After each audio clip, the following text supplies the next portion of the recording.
Welcome to Let's Play Rule the Waves 2 with Germany done very small. Episode 3.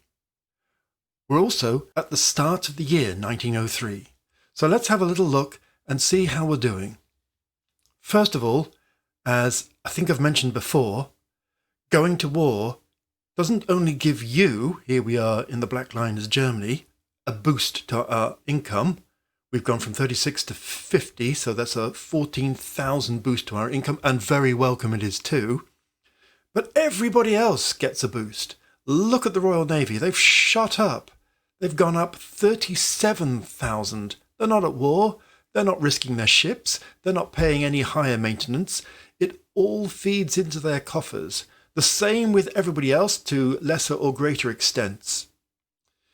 It's my contention that it's really worthwhile to try and keep your wars short in order to stop this feeding of your opponents.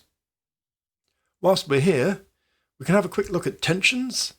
12 is war. Actually, once it's gone to war, it goes to like 50 or something like that. You can see tensions are high with Britain in blue and containable with everybody else. Fleet strength has stayed largely the same, except for Japan has commissioned one new battleship. And then in technology, last year, 1902, we had a pretty good year with 6 new inventions. That's an invention in almost every single area that we can explore, with the exception of explosive shells. Go to the game itself. Let's press the turn marker and see what we get. A destroyer action. I would have declined this because destroyer actions can be complete pains, but it's an unexpected battle, which means I can't. So here we have the bulk of our destroyer forces. Let's swap to our full battle screen. There are no reports, no objectives, nothing's been logged. Our order of battle is just the 8 destroyers. Widen that as usual. We're in captain's mode, so I'm able to crucially control the release of torpedoes whenever I need to. This is our sighting range, this is our gun range, and this is our torpedo range. Sighting at the moment is 26,000 yards. We're in the middle of the early afternoon, 1:26. We've got 3 hours and 15 minutes before dusk. Zooming out, you can see we are just to the north of Texel at the top of the Frisian Islands, and so I'm expecting the French to appear down here. I'm not overly optimistic about the results of this because destroyer engagements swirl all over the place and they're really hard to get any decisive encounter. Just going to tick the FA box to move things as fast as possible, which turned out to be unnecessary. So here they are, the French. Let's take that a little bit further and deploy to the south. I'm going to put the lock on to center the battle on us and zoom in so we can see better. Having had a little bit of a think about this, I'm going to first of all put my speed up to maximum. I'm going to set my direction back to Germany, and my plan is to use my superior gunfire to attempt to sink some of these ships. Now that's tricky. The gun platforms are very poor, the targets weave all over the place. However, I have 4-inch guns and 3-inch guns. The French have 3-inch, so hopefully that will score some telling hits. It doesn't take many to wreck a destroyer. I will aim to use torpedoes purely as a weapon of opportunity rather than a decisive weapon in this engagement.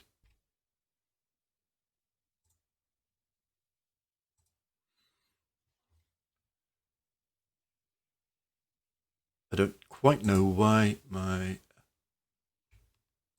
range indicators have disappeared, but they seem to.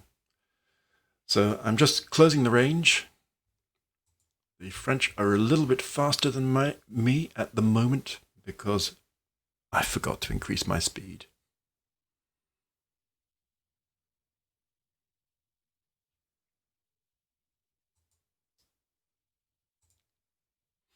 Of course, it's 1903 and Destroyer Division 3 can misunderstand almost anything. Let's see where it's going to go. I could take over manual control of this destroyer wing, but this all seems quite exciting.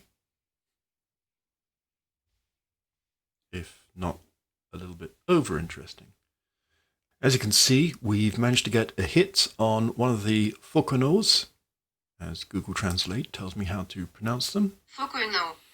So I'm just going to have a quick look at what our gunnery is doing at this stage. So rate of fire is 1.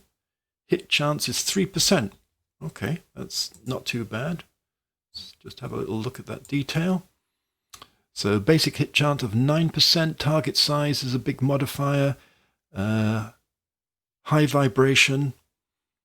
So I'm going at full speed. If I lowered the speed a knot or two, I might get rid of that, so that's worth thinking about. The tech level is very poor. I'm being fired at myself, and it's destroyers and corvettes firing, and the sea state is, didn't seem that bad, but that's adding a modifier as well. It's always good to look occasionally at the hit chance and see what's affecting it and see if you can do anything about that. So I'm just going to take the speed down to 25. That will help with the vibrations. The squadron ahead isn't really bothering me too much, and I'm getting some decent broadsides across here. And the V5 squadron is nicely, hopefully, concentrating on the Espangol class, which is only 400 tons. Espangol. So hopefully almost any hit will be embarrassing to that. Just run this on a little bit longer. We've taken a hit.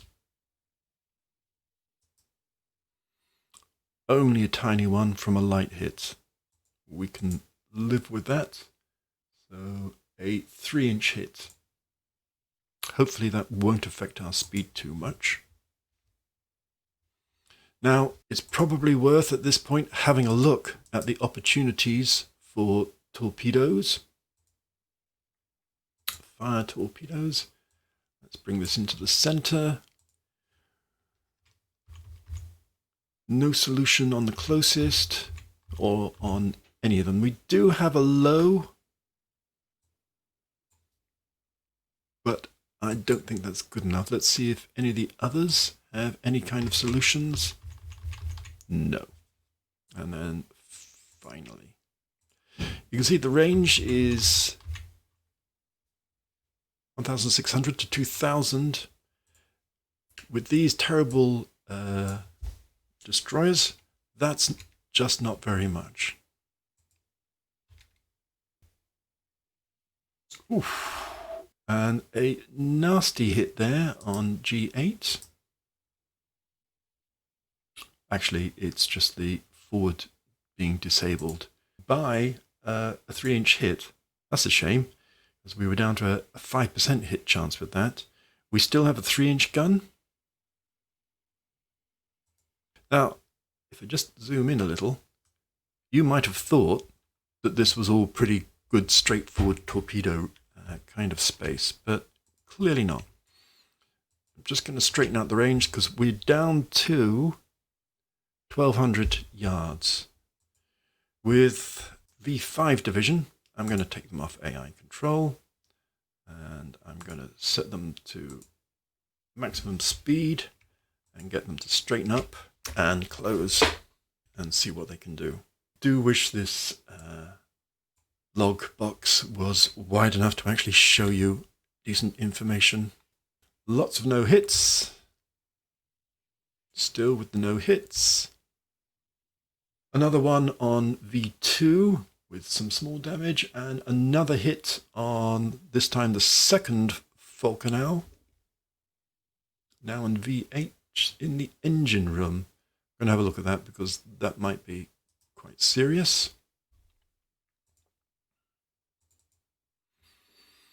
Current speed's 25. Okay, seems happy. Again, another light hit. So with 3-inch guns,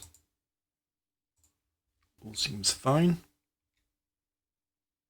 More trading of hits. And now from here, from these guys, not a lot happening, as is classic. V5 division is starting to pick up better targets, but I doubt their hit chance is particularly high. A hit chance of 0.21, because small salvo, target size, vibration, because I'm driving them fast, target aspect is quite difficult. The tech level, -50, that's really not helping. And also it's a destroyer firing, so yeah, really cutting in there. We'll be lucky if they get much chance to do any damage. But, you know, luck is okay. Still no hits, other than on us. Ah, now, hello, this chap is falling behind. So the report here is that this end Falconau is taking heavy damage. Now these reports can be optimistic or just downright deceptive, but I'll have it. If I can end this battle with at least one decent French ship sent to the bottom, I will be pleased. I'm going to keep these guys carrying on, maybe just deflect it slightly away just to open the range a little bit, and allow the V5 squadron to concentrate on the rear Falconau, which, as you can see, is starting to fall behind. Obviously not really taking very many hits, as you'd expect. Oh, come on, guys. Let's just check for torpedoes.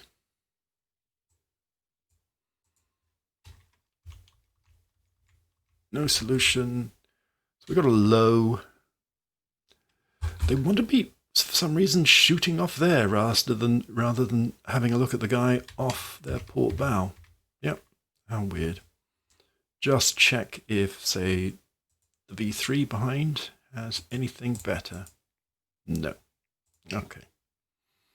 Now, with these guys starting to fall behind, I am very tempted to bring our lads up here, down this way, and the V5 along there, and see if we can't pincer.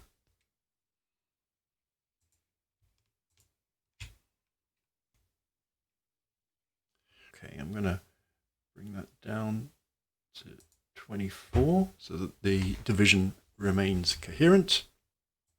These are still at 27. This second Falconau is reporting light damage. The rear one is reporting medium damage. As I said, these damage reports are only indicative. They might mean nothing at all. I'm going to cut these straight through, and I'm going to lower the speed of this squadron to hopefully improve the gunnery accuracy a little bit.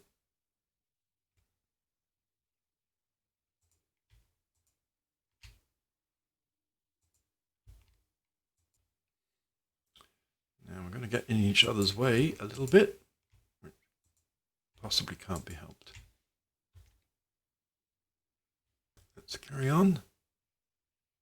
So this is quite risky. I'm tempted to set them to turn together, which will make them go into line abreast and make sure that their forward guns are all clear to fire. The G8 squadron, I'm pretty much just happy for it to carry on. The French up here just seem to be doing nothing in particular at the moment, and this part of the squadron seems sailing along quite happily, and my G8s I think can take on these two Espingols quite successfully, whilst my V5 lot have a go at the Falconels. Right, I'm just going to zoom into this lot. Is there a torpedo fire control solution? Ah, well, yes, surprisingly. So let's have a pop at one of those. I've got a centerline and 2 broadside torpedoes. I like to fire the broadside torpedoes first because obviously the centerline is more flexible. So let's fire that. Let's have a look at V3. Obviously the closest one. It's offering a solution way up there. No, not in any kind of reality. And then let's try the V4, which I doubt has anything. So again, it's offering stupid stuff up there. Let's just ignore that. Slight opportunity to ram. And another good hit. So the V5s are doing a good job on this full canal. I'm going to bring the G8s around and see if we can concentrate on this second full canal. Call me greedy.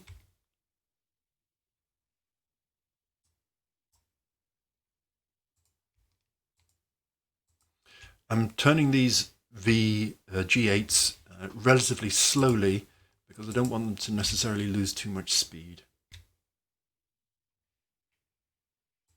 And I'm turning the V5s likewise so that they stay in contact.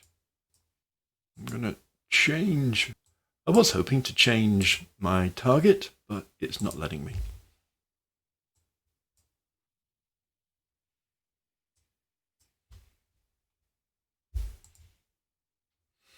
I'm going to bring these guys back into line so that they can bypass and shoot at the full canal properly.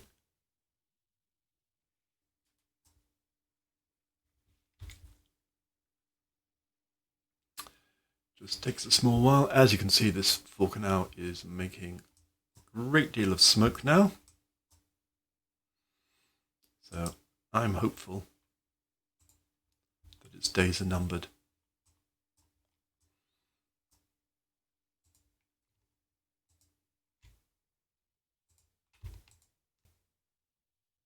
I'm going to bring the speed down to 23 knots. I want to increase the chances of these ships hitting. If you look at the hit chance, it's 2.5. 5 ships firing at the same target is a -30. So we've traded vibration for too many ships firing at the same target.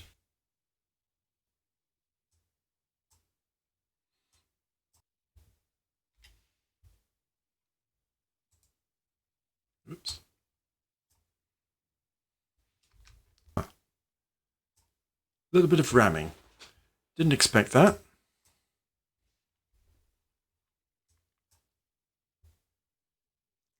Let's see how we come out of that. So flotation's not too bad. Obviously we've stopped. Now let's see how we disentangle. So I'm going to turn that way. These guys are going to turn inwards.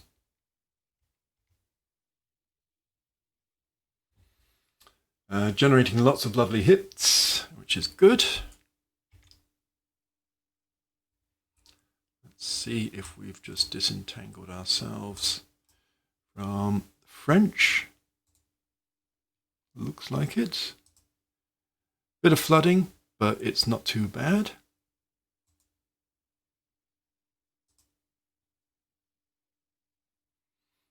It's G8.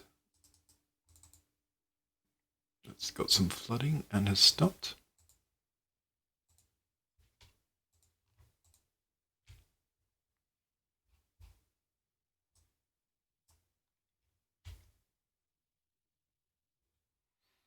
V2 hit by a torpedo. Of course. Of course.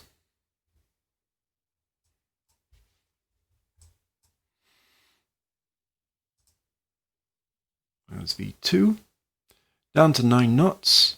Actually, we might be lucky with V2. Normally, a torpedo hit is enough to finish the ship. So obviously we're going to detach it. I'm going to put it on on manual control, bring the speed right down, 5 knots, and yep, send it home. Let's just see if these have any torpedo options. No, of course not. Nope.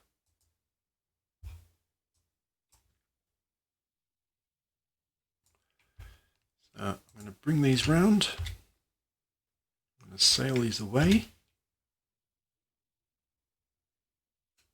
And the fore canal blows up.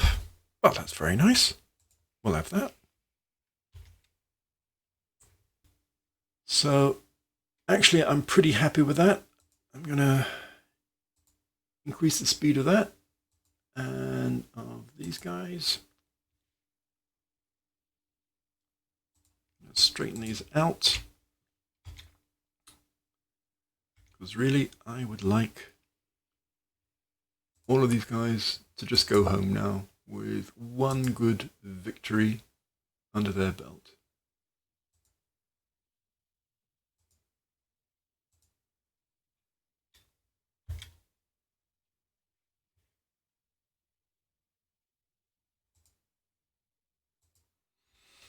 I'm going to aim these down towards the main French force in order to distract them.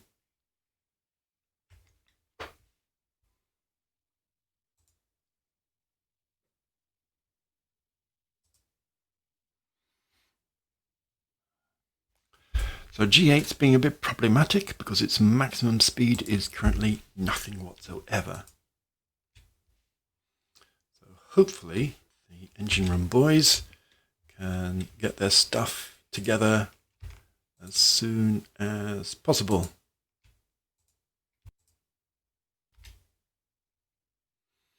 Let's just run this for a while.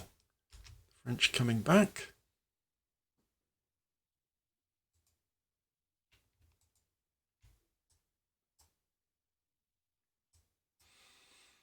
I'm going to swerve these down in order to try and protect G8 here, and also hopefully see if they can ignore V2. V2 is limited to 9 knots. I might just make that max.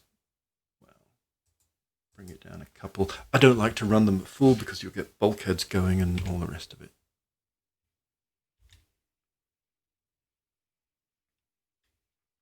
Okay, that turned the French away in a style that I quite liked. I'm going to get V2 to go away, and I'm going to sail V1 that way, and then that way, and then this way.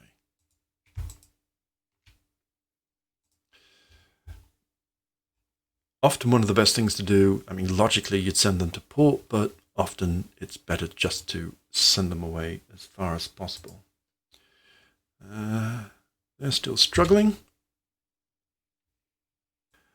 Nighttime would be nice, but unfortunately it's only 20 past 3, and yeah, it's a long way away. It's always a tense moment when you've done enough to get a victory and you'd just like your damaged ships to come home without any more damage.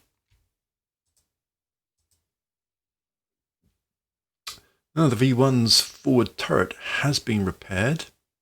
We do have a bit of flooding, but that's okay. So I'm going to bring this back in a bit and be a bit more aggressive with it. Hit onto V3. Its forward turret is damaged. Oops. I'm going to bring this out a little bit. There we go.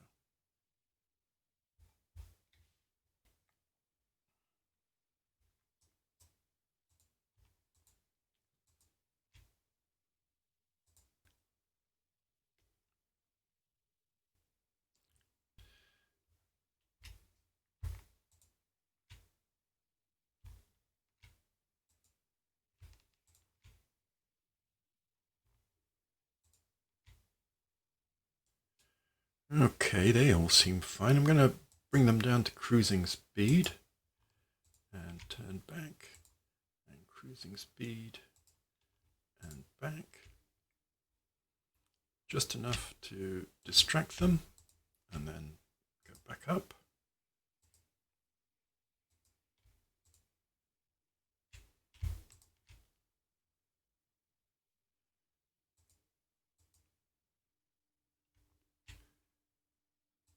Everyone's running out of ammo a bit. Whoa, and we've got engines back on the G8. Well done, G8.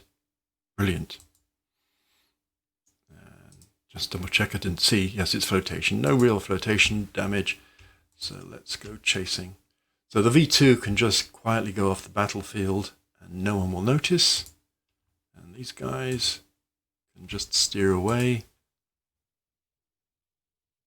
Lots of ammo expended. And that's fine.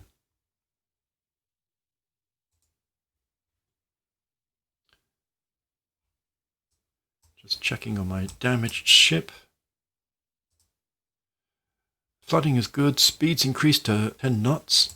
And I'm going to head this to home and use these guys to go north just to run out the clock. Let's take this a little bit faster. Oh yeah, and there's dusk. Welcome, dusk. Good to see you. So this all should go pretty well. Let's beef this up to fast. Yeah. Nothing else exciting I think is going to happen, and that's just how I like it. And we're head into darkness, way, and we'll go back to the River Ems.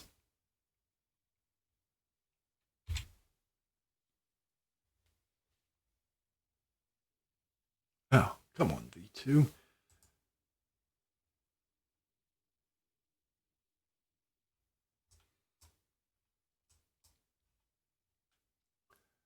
Okay, even 8 knots was a bit optimistic. Let's take you down to 5. Let's see if that's enough. They can all go to port.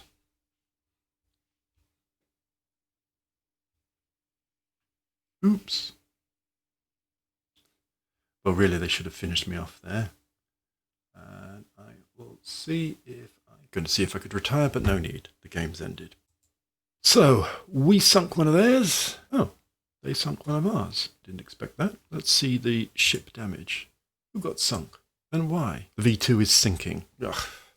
Really? Does seem a little bit unfair.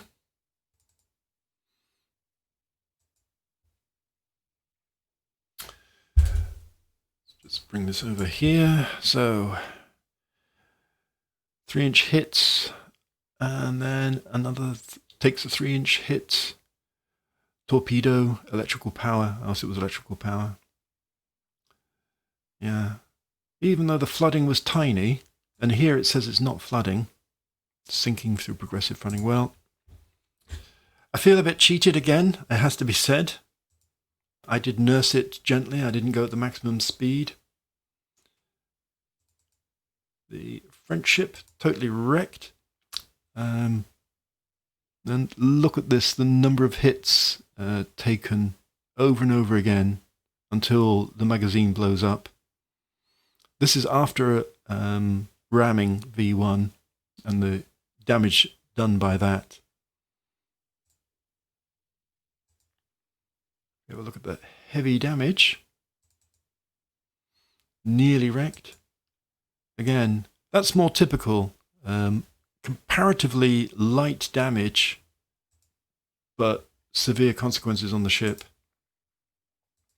Oh well, mustn't grumble. It's a victory. Just feel a bit cheated by the loss to progressive flooding. Let's come out. And a minor victory. So this is my poor destroyer stuck in the Caribbean thanks to the AI. Oh, let's just swap over. And a machinery research breakthrough. Naval intelligence strongly expects Britain of supporting the rebels in Morocco. I'm I'm not going to provoke. I know the game wants me to provoke the British, but I'm not going to do that. And we're still blockading the enemy, which is the important bit. Let's just bring that more centrally. I mean, annoyingly, if I go to the map and have a look in the Caribbean, in the bigger games, you get by default a 10-point basing capacity, but obviously in this very small game there isn't that residual capacity, so I have no basing in the Caribbean, which of course makes it the ideal place for the AI to have sent my ships. And it's also wanting another ship to be placed onto foreign service. There we go. Ships under construction, 9 more months to go. Or 6 months for the healer. At least the healer can be sent overseas if necessary. So let's call this episode to a close. An unfortunate battle, on top of the previous unfortunate battle. I feel in my waters that my luck is going to change. But no reason to despair. Things are still going on track with the blockade holding steady. See you for the next episode soon. Thanks for watching.